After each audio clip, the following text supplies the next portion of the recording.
జగిత్యాల జిల్లా మున్నూరు కాపుల ఐక్యతను ఈ ఎన్నికల ద్వారా చూపించినటువంటి మున్నూరు కాపు బాంధవులందరికీ కూడా ఈ సందర్భంగా కృతజ్ఞతలు తెలియజేస్తున్నా. జిల్లాలో ఉన్నటువంటి ప్రతి సంఘ పెద్దలు వచ్చి ఓటు వేయడంలో పాల్గొనడం, ఆ ఓటు ద్వారా నన్ను అత్యధిక మెజార్టీతో గెలిపించడం నాకు చాలా సంతోషకరమైనటువంటి పరిస్థితులు ఉన్నాయి. చాలా సంతోషం ఉంది.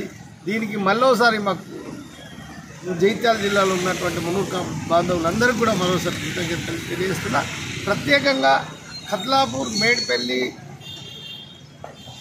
కొరుట్ల, మెట్పల్లి, ఇబ్రాహీంపట్నం, మల్లాపూర్ పొద్దున 8 గంటలకే పోలింగ్ స్టేషన్ వద్దకు వచ్చి నాకు మద్దతు తెలిపి నన్ను గెలిపించడానికి దోహదపడిన ఈ 6 మండలాల ప్రజలకు మరోసారి కృతజ్ఞతలు తెలియజేస్తున్నాం. అందరికీ కృతజ్ఞతలు తెలియజేస్తున్న జిల్లాల, కానీ ఆ 8 గంటలకే వీళ్ళు వచ్చింది కనుక నేను ప్రత్యేక కృతజ్ఞతలు తెలియజేస్తున్నా. ఈ సందర్భంగా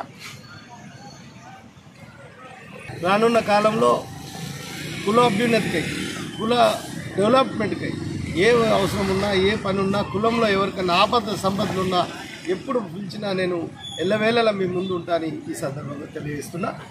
మీ అందరూ 300 గ్రామాలు, 4 మున్సిపాలిటీల ప్రజలందరూ కూడా మున్నూరు కాపులు నా మీద పెట్టిన బాధ్యతను ఖచ్చితంగా మీ అందరితో కుల డెవలప్మెంట్ కానీ, కుల ఐక్యత కానీ, రెండోది కులంలో ఎవరికన్నా ఇబ్బందులు, మంచి చెల్లు ఉన్నా మనం అందరం కలిసి వాళ్ళని ఎవరన్నా వెనుకబడిన వాళ్ళు ఉంటే వాళ్ళని కూడా ముందుకు తీసుకెళ్ళిపోయేటటువంటి ప్రయత్నం చేస్తామని ఈ సందర్భంగా తెలియజేస్తాం.